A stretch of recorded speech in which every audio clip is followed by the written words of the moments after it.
Halo teman-teman semua, hari ini kita akan menjelaskan dan mengerjakan bersama tentang case study mengenai konsolidasi dengan akuisisi penuh pada catat ekuitas. Adapun kami beranggotakan Alivia Lunur Aini, NIM 235221127, kemudian Khoniat Tuzahro, NIM 235221140, Salma Salsabila 235221152, serta Ardita Nurfadila 235221160. Nah, berikut ini adalah case study-nya. PT Afaf melakukan akuisisi atas seluruh saham yang dimiliki PT Farva senilai 300 juta rupiah pada 1 Januari 2020. Ketika nilai buku ekuitas PT Farva sama dengan nilai wajarnya, yakni sebesar 300 juta rupiah, PT Farva menggunakan metode ekuitas untuk mencatat investasinya. Adapun neraca saldo PT Afaf dan PT Farva per 31 Desember 2020 adalah sebagai berikut. Kemudian kita diminta untuk yang pertama, buatlah ayat jurnal pada buku PT Afaf untuk akuisisi PT Farva pada tanggal 1 Januari 2020 dan jurnal terkait investasi pada PT Farva selama tahun 2020. Kedua, buatlah ayat jurnal terkait investasi pada PT Farva selama tahun 2020. Tiga, siapkan dan selesaikan kertas kerja konsolidasian. Yang pertama, kita akan membahas mengenai jurnal akuisisi PT Farva pada tanggal 1 Januari 2020. Adapun jurnalnya yakni debit investasi pada PT Farva sebesar 300 juta rupiah didapatkan dari soal yang sudah dijelaskan tadi. Kemudian kreditnya ada pada kas sebesar 300 juta rupiah untuk mencatat akuisisi PT Farva tanggal 1 Januari 2020. Kemudian jurnal terkait investasi pada PT Farva selama tahun 2020. Debitnya adalah investasi pada PT Farva sebesar 25 juta rupiah didapatkan dari selisih antara pendapatan atau penjualan dikurangi dengan beban-beban yang ada. Kemudian kredit bagian laba dari PT Farva sebesar 25 juta. Mencatat laba neto PT Farva tahun 2020. Selanjutnya, untuk mencatat penerimaan dividen dari PT Farva tahun 2020, debit kas yakni sebesar 20 juta rupiah dan kreditnya investasi pada PT Farva sebesar 20 juta rupiah. Selanjutnya adalah membuat ayat jurnal eliminasi. Sebelum menyiapkan kertas kerja konsolidasian, terlebih dahulu kita membuat ayat jurnal eliminasi untuk tahun 2020 dan 2021. Adapun perhitungan nilai buku tahun 2020 adalah sebagai berikut. Nilai buku awal tahun 2020 PT Afaf adalah sebesar 300 juta rupiah. Kemudian saham biasanya adalah 200 juta rupiah dan saldo labanya adalah 100 juta rupiah. Selanjutnya laba neto tahun 2020 PT Afaf adalah sebesar 75 juta rupiah dan saldo labanya adalah 75 juta rupiah. Ini didapatkan dari jurnal yang sudah kita bahas sebelumnya. Kemudian dividen PT Afaf adalah sebesar 20 juta rupiah. Kemudian saldo labanya adalah 20 juta rupiah. Nah, nilai buku akhir tahun 2020 untuk PT Afaf adalah sebesar 355 juta rupiah. Ini didapatkan dari jumlah nilai buku awal dan laba neto dikurangi dengan dividen. Kemudian saham biasa sebesar 200 juta dan saldo labanya adalah sebesar 155 juta didapatkan dari nilai buku awal ditambah laba neto dan dikurangi dengan dividen. Selanjutnya adalah ayat jurnal eliminasi. Pada tanggal 31 Desember 2020, debit adalah saham biasa PT Farva sebesar 200 juta, kemudian saldo laba PT Farva sebesar 100 juta, dan bagian laba dari PT Farva sebesar 75 juta. Dan kreditnya yakni dividen sebesar 20 juta dan investasi pada PT Farva sebesar 355 juta. Mengeliminasi ekuitas dan investasi pada entitas anak untuk tahun 2020. Oke, next kita bisa langsung bahas terkait kertas kerja konsolidasian tahun 2020 terkait PT Afaf yang melakukan akuisisi atas seluruh saham yang dimiliki oleh PT Farva. Kita bisa langsung masuk ke kertas kerja konsolidasiannya. Jadi untuk kertas kerja ini terdiri dari beberapa laporan. Yang pertama adalah laporan laba rugi, laporan perubahan saldo laba, dan laporan posisi keuangan. Oke, di sini ada beberapa kolom ya. Yang pertama ada kolom keterangan akun, lalu kolom yang dimiliki oleh PT Afaf dan juga PT Farva. Selanjutnya ada jurnal eliminasi yang terdiri debit dan kredit, dan yang terakhir ada saldo konsolidasian. Oke, kita bisa langsung masuk aja. Yang pertama adalah laporan laba rugi. Di sini ada akun penjualan, beban pokok penjualan, beban penyusutan, beban administrasi dan penjualan, dan yang terakhir bagian laba dari PT Farva.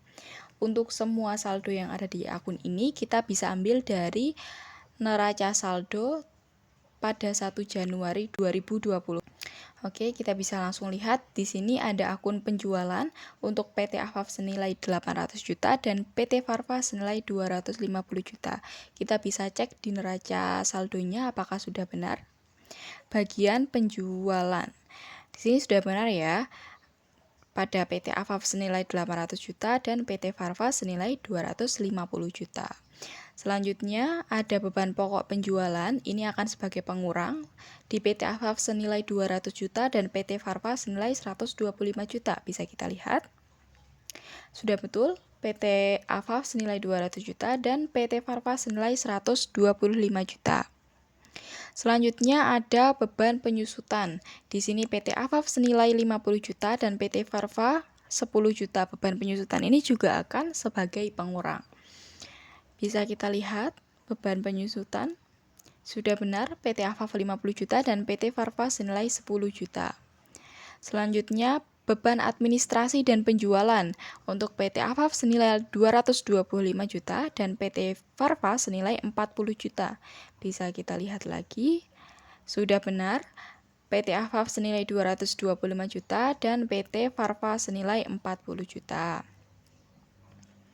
Terakhir untuk bagian laba dari PT Farva. Nah, bisa kita lihat. Jadi untuk bagian laba ini tadinya kan ini merupakan laba yang dimiliki oleh PT Farva. Namun karena PT Farva diakuisisi oleh PT Afaf, maka labanya otomatis masuk ke PT Afaf. Nah, untuk bagian laba ini kita akan eliminasi. Maka akan masuk ke jurnal eliminasi. Tadinya di neraca saldo 75 juta ini merupakan akun kredit. Bisa kita cek lagi. Benar, PT Afaf ini merupakan bagian kredit. Nah, akan kita eliminasi berarti menjadi bagian debit di jurnal eliminasi. Kenapa bagian laba ini kita eliminasi? Karena tentunya supaya tidak terjadi pengakuan ganda atas laba yang masih dalam lingkup internal grup usaha, yaitu antara induk dan juga anak perusahaan. Selanjutnya kita bisa langsung masukkan ke saldo konsolidasian. Dari yang tadi penjualan 800 juta ditambah 250 juta menjadi 1 miliar 50 juta. Lalu beban pokok penjualan ini sebagai pengurang senilai 200 juta ditambah 125 juta menjadi 325 juta. Lalu 50 juta dan 10 juta di beban penyusutan ini juga sebagai pengurang. Totalnya menjadi 60 juta. Dan yang terakhir bebannya ada 225 juta ditambah 40 juta menjadi 265 juta. Untuk bagian labanya karena dieliminasi maka akan menjadi 0. Nah, kita langsung jumlahkan saja. untuk yang vertikalnya, total dari PT Afaf itu senilai 400 juta. Dari 800 juta dikurangi dengan semua beban tadi dan ditambah dengan laba menjadi 400 juta. Ini menjadi laba neto konsolidasiannya dari PT Afaf. Lalu laba neto konsolidasian dari PT Farva senilai 75 juta dari 250 juta dikurangi dengan semua beban. Lalu jurnal eliminasinya juga kita turunkan menjadi 75 juta dan saldo konsolidasiannya menjadi 400 juta. Ini sudah balance ya dari kolom konsolidasian dan juga PT Afaf senilai 400 juta. Oke, selanjutnya kita bisa masuk ke laporan perubahan saldo laba. Di sini bisa kita lihat akun yang pertama muncul adalah akun saldo laba awal. Ini masih didapat dari neraca saldo juga. PT Afaf senilai 225 juta dan PT Farva senilai 100 juta. Kita masuk ke neraca saldo. Sudah benar ya, saldo laba di sini PT Afaf senilai 225 juta, 225 juta maaf. Lalu PT Farva senilai 100 juta. Nah, untuk labanya masih seperti tadi, punya PT Farva kita eliminasi. Tadi kan di neraca saldonya ada di kredit ya. Nah, kita eliminasi menjadi di debit. Nah, untuk saldo konsolidasiannya karena 100 jutanya udah dieliminasi, maka hanya menjadi 225 juta. Lalu selanjutnya untuk laba bersih, ini kita dapat dari laporan laba rugi tadi. Yang PT Afaf totalnya menjadi 400 juta dan PT Farva menjadi 75 juta, kita masukkan di sini. Lalu untuk PT Farva kita eliminasi lagi, maka menjadi 0 dan PT Afaf senilai 400 juta masuk ke saldo konsolidasian senilai 400 juta. Untuk dividennya ini juga masih didapat dari neraca saldo. Untuk PT Afaf senilai 100 juta dan PT Farva senilai 20 juta. Nah, dividen ini akan menjadi pengurang. Bisa kita lihat di neraca saldo apakah sudah benar? Sudah benar, di sini ada PT Afaf senilai 100 juta dan PT Farva senilai 20 juta. Lagi-lagi untuk dividen kita eliminasi. Kenapa dividen perlu dieliminasi? Tentunya karena dividen antar perusahaan itu tidak mencerminkan arus kas atau laba dari luar grup. Sehingga jika tidak dieliminasi ditakutkan akan terjadi pengakuan laba 2 kali atau pengakuan ganda. Nah, kita bisa eliminasi yang 20 juta. Lalu hanya tersisa 100 juta yang dimiliki oleh PT Afaf. Kita totalkan vertikal, di sini ada 225 juta ditambah laba bersih senilai 400 juta dikurangi dengan dividen senilai 100 juta menjadi 525 juta. Untuk PT Farva juga sama, 100 juta ditambah 75 juta dikurangi dengan dividen senilai 20 juta menjadi 155 juta. Lalu untuk jurnal eliminasinya juga kita turunkan. Di sini ada eliminasi saldo laba awal dan laba bersih menjadi totalnya 175 juta. Lalu di sisi kredit kita tadi mengeliminasi dividen senilai 25 juta dan saldo konsolidasiannya juga kita totalkan dari 225 juta ditambah 400 juta dikurangi 100 juta menjadi 525 juta. Yang terakhir kita ada laporan posisi keuangan. Langsung aja, yang pertama ada akun kas PT Afaf senilai 130 juta dan PT Farva senilai 80 juta. Sudah benar ya, di sini neraca saldonya menunjukkan PT Afaf 130 juta dan PT Farva senilai 80 juta. Langsung kita totalkan saldo konsolidasiannya menjadi 210 juta. Untuk akun piutang, PT Afaf senilai 165 juta dan PT Farva senilai 60 juta. Sudah benar juga, PT Afaf senilai 165 juta dan PT Farva senilai 65 juta. Kita totalkan menjadi 230 juta di saldo konsolidasian. Selanjutnya ada persediaan. PT Afaf senilai 200 juta dan PT Farva senilai 75 juta. Bisa kita lihat lagi. Sudah benar, persediaan di sini ada PT Afaf senilai 200 juta dan PT Farva senilai 75 juta. Selanjutnya ada investasi pada PT Farva. Di sini kita lihat juga di neraca saldo PT Afaf ada investasi pada PT Farva senilai 355 juta. Nah, ini kita masuk ke laporan posisi keuangan, ini akan kita eliminasi. Tadinya saldonya di debit, kita eliminasi menjadi di kredit. Hasilnya menjadi 0 di saldo konsolidasian. Next ada akun tanah. PT Afaf senilai 200 juta dan PT Farva senilai 100 juta. Bisa kita cek.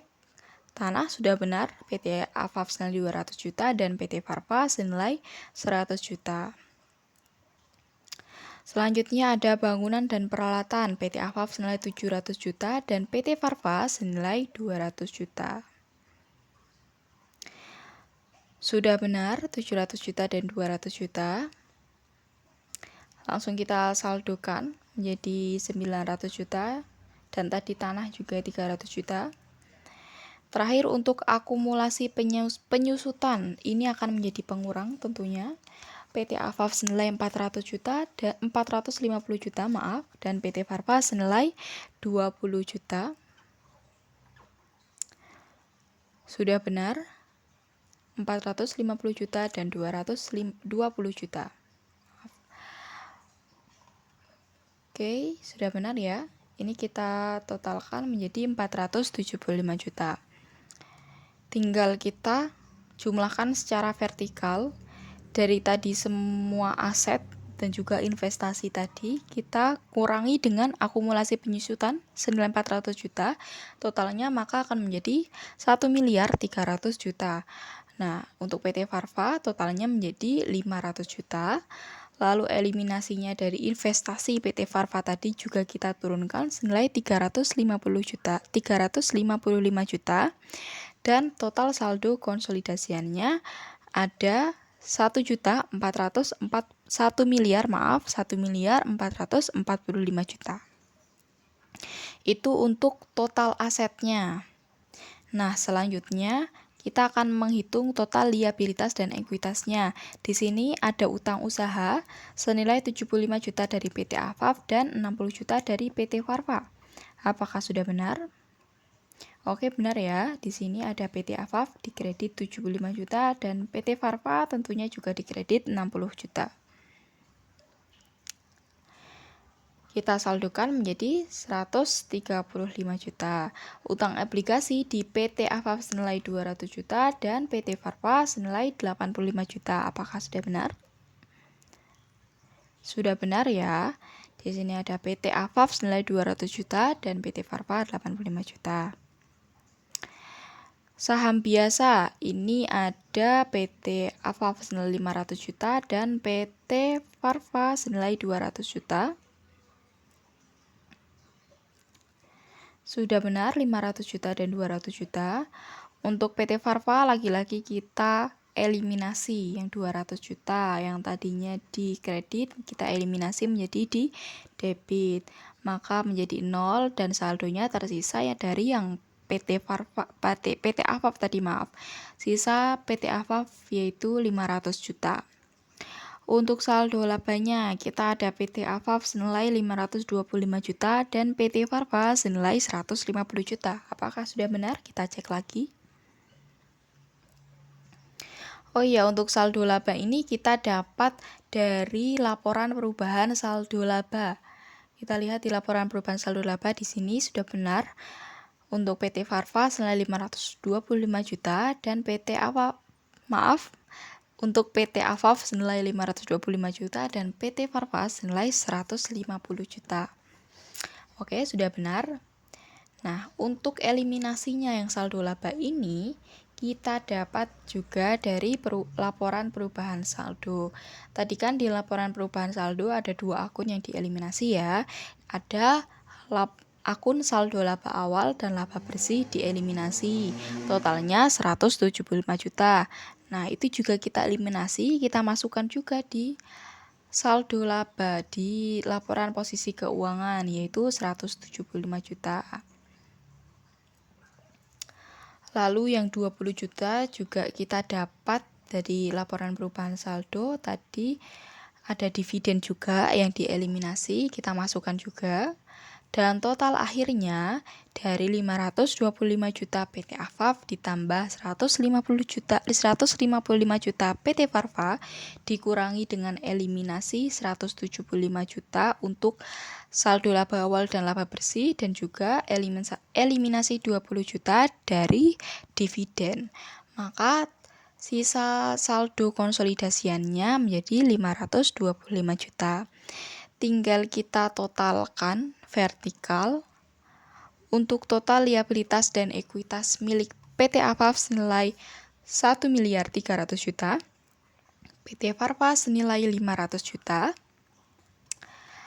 Lalu eliminasinya juga kita turunkan, 375 juta di debit dan 20 juta di kredit. Selanjutnya untuk saldo konsolidasiannya ada 1.445 juta. Oke, bisa kita lihat lagi di laporan posisi keuangan untuk total aset dan juga total liabilitas plus ekuitasnya sudah balance. Berarti insya Allah ini sudah benar. Oke, sekian dari pembahasan soal terkait konsolidasi dengan akuisisi penuh pada nilai tercatat ekuitas, yaitu PT Afaf dan PT Farfa. Sekian pembahasan dari kelompok kami. Kurang lebihnya kami mohon maaf. Semoga bisa bermanfaat. Jangan lupa klik like, subscribe, and comment. Akhir kata, wassalamualaikum warahmatullahi wabarakatuh.